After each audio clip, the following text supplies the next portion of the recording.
क्या आबादी रोकने का कानून जरूरी है?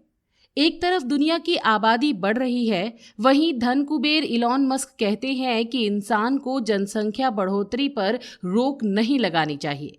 आइए नवभारत गोल्ड की एक्सप्लेन्ड सीरीज में देखते हैं कि कहां से कहां पहुंच गई आबादी। लोकेश भारती। इस धरती के कई जीवों का वजूद मिट चुका है, कई दूसरे खत्म होने के कगार पर हैं। वहीं इंसानों की जनसंख्या बहुत तेजी से बढ़ रही है।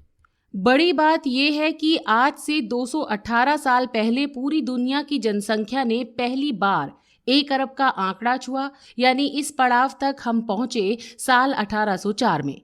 इसके बाद 1 अरब से 7 अरब तक का सफर तय करने में 207 साल ही लगे और फिर 6 अरब से 7 अरब होने में महज 12 साल लगे। किस तरह बढ़ी आबादी? धरती पर इंसानों की संख्या 1 अरब हुई साल 1804 में। उसके 123 साल बाद ही यानी 1927 में आबादी का आंकड़ा 2 अरब तक पहुंच गया।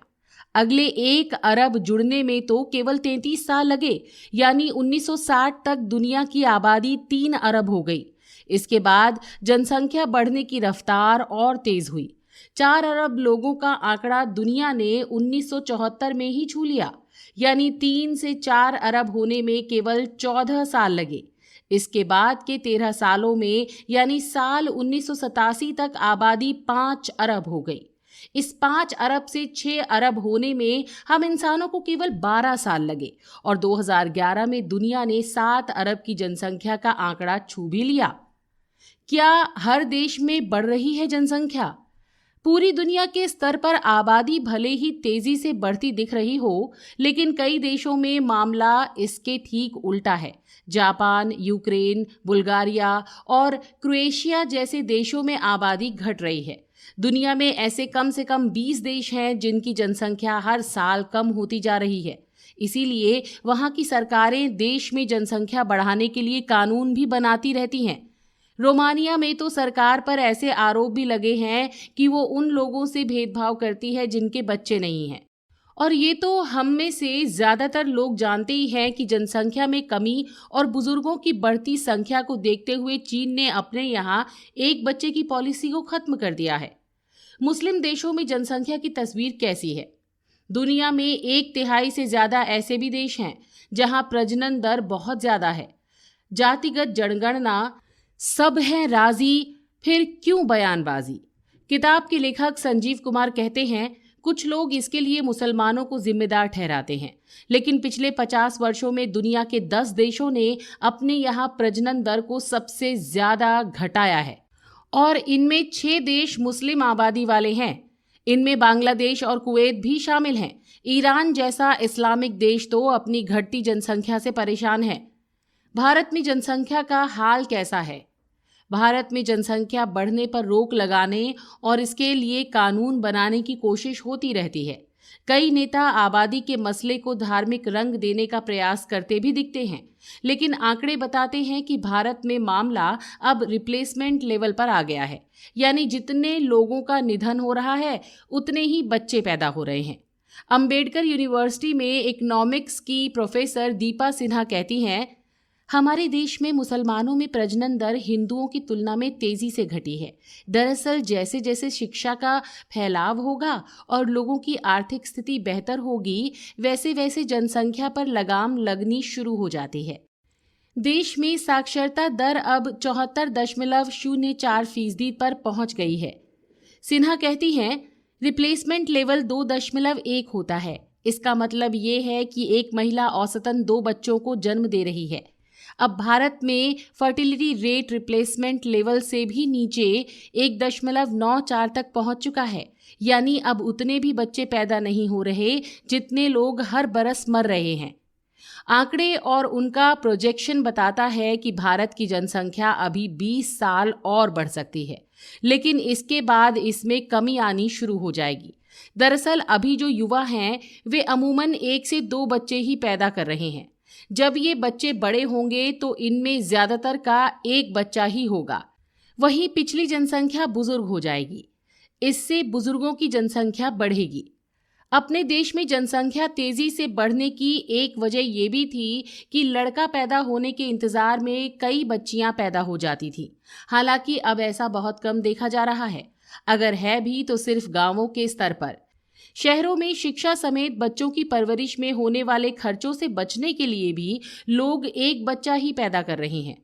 जापान और यूरोप में बुजुर्गों की जनसंख्या ज्यादा हो गई है। दरअसल इन देशों के लोग ये देख रहे हैं कि उनके बच्चों और महिलाओं को वो सुविधा मिल रही है या नहीं जो बच्चों की परवरिश के लिए ज़रूरी है।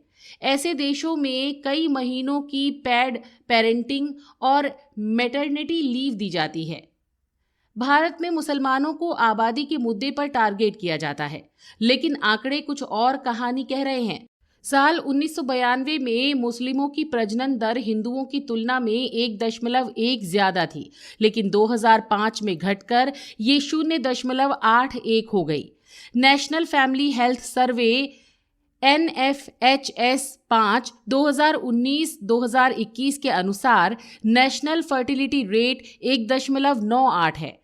केवल हिंदुओं में देखा जाए तो ये आंकड़ा 1.94 का है। मुसलमानों में 2.3, जैनियों में 1.6 और सिखों में 1.61 है। 2015-2016 के आंकड़ों में बताया गया है कि हिंदुओं में फर्टिलिटी रेट 2.13 है, मुसलमानों में 2.62 है, जैनियों में 1.2 और सिखों में 1.58 का आंकड़ा है। क्या अब कानून की जरूरत नहीं? 1951 में भारत की जनसंख्या 36 करोड़ थी और 2011 में ये बढ़कर लगभग 120 करोड़ हो गई। साल 2020 में भारत की आबादी 1 अरब 38 करोड़ थी। चीन में तब 1 अरब 43 करोड़ लोग थे। अनुमान है कि साल 2050 में भारत में 1 अरब 64 करोड़ लोग होंगे और चीन में 1 अरब 40 करोड़ की आबादी होगी। ये सच है कि हमारे देश की जनसंख्या फिलहाल बढ़ रही है, लेकिन ये आज पैदा होने वाले बच्चों की वजह से नहीं है। ये पहले पैदा हो चुके बच्चों की वजह से हुआ है। 1970 में भारत की प्रजनन दर 5.7 थी, जो घटकर अब रिप्लेसमेंट लेवल 2.1 से भी कम हो गई है। ऐसे में कानून बनाने और सख्ती से लागू करने से बेहतर है कि देश में शिक्षा का दायरा बढ़ाने और गरीबी घटाने पर ज्यादा मेहनत की जाए। वैसे भी शिक्षा और जनसंख्या बढ़ोतरी का सीधा संबंध है। जहाँ के लोग शिक्षित होते हैं वे इस बात को भली भांति समझते हैं कि ज्यादा बच्चे पैदा करने से क्या नुकसान है। उन्हें ये भी पता होता है कि ज्यादा बच्चे पैदा करने से अच्छी परवरिश नहीं मिल सकती। जनसंख्या बढ़ने से गरीबी का स्तर बढ़ता ही जाता है।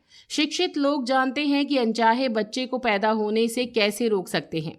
अगर सरकार 2 बच्चे वाला कानून लाती है तो इसका सबसे ज्यादा दबाव महिलाओं पर आएगा।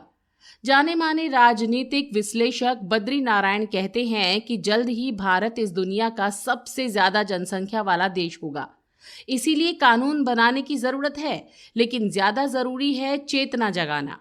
जब लोग ये समझने लगेंगे कि इसके नुकसान क्या हैं, तो फिर बात बन जाएगी।